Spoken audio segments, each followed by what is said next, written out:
এর মধ্যে এরকম বিভিন্ন ধরনের বাণী লেখা আছে, দেখেন এই যে এই দিকের এই জায়গাগুলো 2-3 বছর আগেও কিন্তু একদম ফাঁকা ছিল, কিন্তু নগরায়নের জন্য দেখেন প্রতিনিয়ত এখানে নতুন নতুন বিল্ডিং গড়ে উঠতেছে।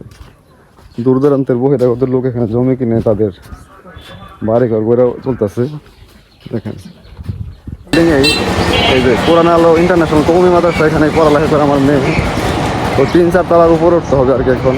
আসসালামু আলাইকুম, আশা করি সবাই ভালো আছেন, সুস্থ আছেন। আমি আলহামদুলিল্লাহ অনেক ভালো আছি, সুস্থ আছি। তো আজকে খুব সকালবেলা একটু মেয়ে কিনে তার মাদ্রাসায় যাচ্ছে আর কি। ছুটিতে আসছিল বেশ কয়েকদিন বাড়িতেই, 2-3 দিনের মতো। তো আজকে হচ্ছে রবিবার, গত বৃহস্পতিবারে নিয়ে আসছিলাম। তো এখন মেয়েকে নিয়ে ওর মাদ্রাসায় যাচ্ছি আমি এবং মেয়ের মা, আমার ওয়াইফ, দুজনেই দিতে যাচ্ছে আর কি মাদ্রাসায়। এই যে দেখেন সাথে ব্যাগ আছে, এখানে কিছু কাপড় চোপড় আছে, এছাড়া অনেক কাপড় চোপড় মাদ্রাসাতেও আছে। কিছু কাপড় চোপড় আনছিলাম ধোয়ার জন্য, সেগুলো এখন ধুয়ে টুয়ে একদম কমপ্লিট করে মেয়ে সহ নিয়ে যাচ্ছে আর কি মাদ্রাসায় দিতে। ছোট্ট একটি ব্লগ বানাবো, আপনারা সবাই সাথে থাকুন, দেখতে থাকুন। কোন মাদ্রাসা আমার মেয়ে পড়ে, কোন পরিবেশে থাকে, ওটা তো ফুলফিল দেখাতে পারবো না, কিন্তু কোন বিল্ডিংয়ে থাকে, কোন সাইডে থাকে, ওইটা আপনাদের দেখাতে পারবো আর কি। তো আপনারা সবাই সাথে থাকুন, দেখতে থাকুন। এখন বের হচ্ছে আমরা, যে ঘরে তালা দেওয়া হচ্ছে। একদম গ্রামের একটি মেঠো পথ দিয়ে আর কি যাচ্ছি, যদিও মেইন রোড দিয়ে যাওয়া যায় গাড়ি দিয়ে, কিন্তু আমরা হেঁটে যাচ্ছি দেখে একটু গ্রামের ভিতর দিয়ে যাচ্ছি আর কি। সকালবেলা একটু হাঁটাহাঁটি করা ভালো। জীবনে তো মনে করেন ওইরকম কোনো সফলতা নাই।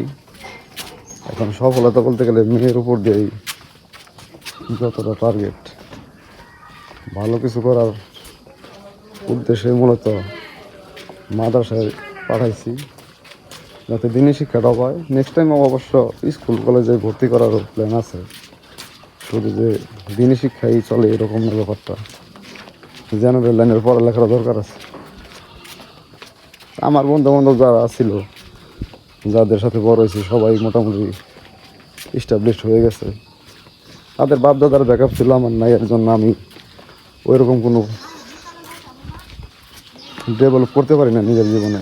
যাই হোক, একটা মাত্র মেয়ে আছে, ওর উপরেই পুরো টার্গেট আর কি। এই দিকের এই জায়গাগুলো 2-3 বছর আগেও কিন্তু একদম ফাঁকা ছিল, কিন্তু নগরায়নের জন্য দেখেন প্রতিনিয়ত এখানে নতুন নতুন বিল্ডিং গড়ে উঠতেছে। দূর দূরান্তের বহিরাগত লোক এখানে জমি কিনে তাদের বাড়িঘর গড়ে চলতেছে। দেখেন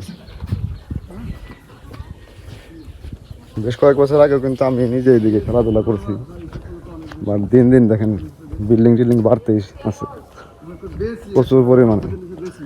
আর এই দিকটায় প্রচুর পরিমাণ বহিরাগত লোকের সংখ্যা বাড়তেছে দিনকে দিন। এটা হচ্ছে গাজীপুরের শ্রীপুরের মাওনার সাইড আর কি, মাওনা চৌরাস্তা। গাছ এদিকে যত বাড়ি ঘর দেখতে পাচ্ছেন, এগুলো কিন্তু ম্যাক্সিমাম ভাড়া দেওয়া আর কি। এখানে স্থানীয় লোক হয়তো ছোট্ট একটি বাসায় বসবাস করে, কিন্তু বড় বড় যত বিল্ডিং দেখতে পাচ্ছেন আশেপাশে, এগুলো কিন্তু ম্যাক্সিমাম ভাড়া দেওয়া। তো দিনকে দিন এদিকে মনে করেন ভাড়াটিয়ার সংখ্যা বাড়তেছে, বহিরাগত লোকের সংখ্যা বাড়তেছে। কয়েক বছর আগেও কিন্তু গাছ এদিকে এত গলি ছিল না, কিন্তু প্রতিনিয়ত বাসা তৈরির কারণে দিনকে দিন কিন্তু এরকম সরু সরু গলি তৈরি হইতেছে। দেখেন এই সমস্ত জায়গাগুলো একদম ফাঁকা ছিল আগে, বেশ কয়েক বছর আগেও, কিন্তু দিনকে দিন এরকম বাসা হওয়ার কারণে সরু সরু গলি তৈরি হইতেছে। দেখেন এইদিকে এক সময় আমরা এদিকে একদম খোলামেলা চলাফেরা করতাম, একদম ওপেন ছিল এই জায়গাগুলো।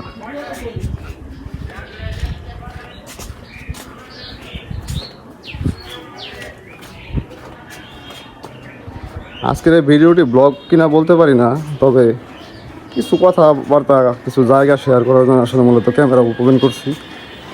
আমার মেয়ে কোনো কথা কোথায় পড়ালেখা করে, কোন পরিবেশে থাকে, ওইটাই আসলে দেখানোর জন্য। তো আমার মেয়ে তো মূলত মহিলা মাদ্রাসায় পড়ালেখা করে, ওইখানে ভিতরে পুরুষ মানুষ এলাও না। আমি কখনো যাইতেও পারিনি, বা কোনো পুরুষও যায় না এখন পর্যন্ত।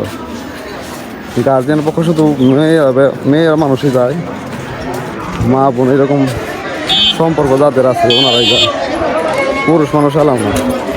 যতটুকু বাইরে থেকে দেখাতে পারি আপনাদের দেখানোর চেষ্টা করব। এই জায়গাটি হচ্ছে মাওনা চৌরাস্তার মসজিদ মোড়। এই জায়গাটাও কয়েক বছর আগে একদম খোলামেলা ওপেন ছিল আর কি। আর দিনকে দিন মানুষ বাড়ার সাথে সাথে এদিকে কিন্তু একদম নগরায়ন হয়ে গেছে, প্রচুর পরিমাণ বিল্ডিং তৈরি হয়েছে, বহিরাগত লোকের সংখ্যা বাড়ছে। আর এই জায়গাগুলো একদম বাজারের মতো পরিণত হয়ে গেছে। এখানে সব ধরনের জিনিস পাওয়া যায়। এই দেখেন কত বড় বড় বিল্ডিং। এখানে এক সময় বৈশাখী মেলা হইতো আজ থেকে 2-3 বছর আগেও, প্রতি বছর। কিন্তু এখন দেখেন একবারে পুষ্করিণীর মতো হয়ে গেছে, কারণ পানি পাস হওয়ার কোনো জায়গা নাই তো। এই দেখেন এদিকে একদম সবজির বাজার টাজার সবই আছে, মাছ থেকে শুরু করে সব এদিকে এখন রেগুলার বিক্রি হয়।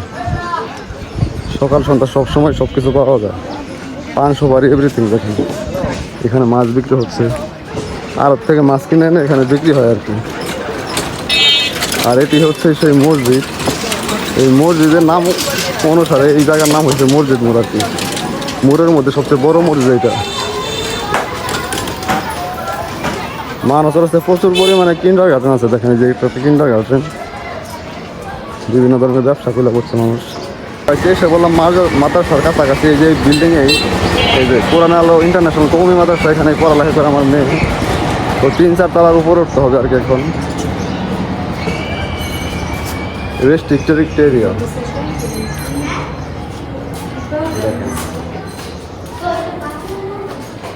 এরকম সিঁড়ি বেয়ে উপরে উঠতে হয়। সিঁড়ির মধ্যে এরকম বিভিন্ন ধরনের বাণী লেখা আছে। দেখেন এই যে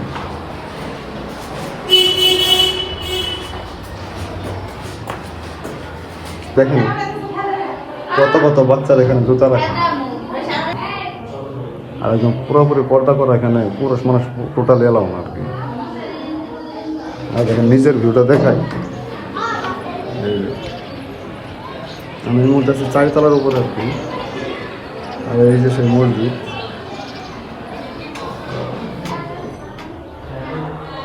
এই জায়গাগুলো এক সময় খুবই খোলামেলা ছিল, আজ থেকে 3-4 বছর আগে।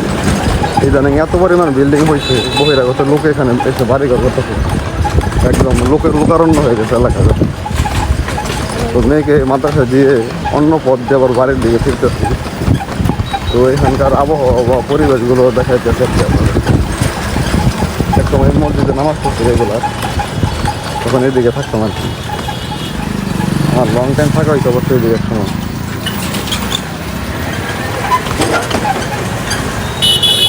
তো অবশেষে গাইস বাসায় এসে বললাম মেয়েকে মাদ্রাসায় দিয়ে, তো সবাই আমার মেয়ের জন্য দোয়া করবেন যাতে সঠিক শিক্ষাটা পায় আর কি।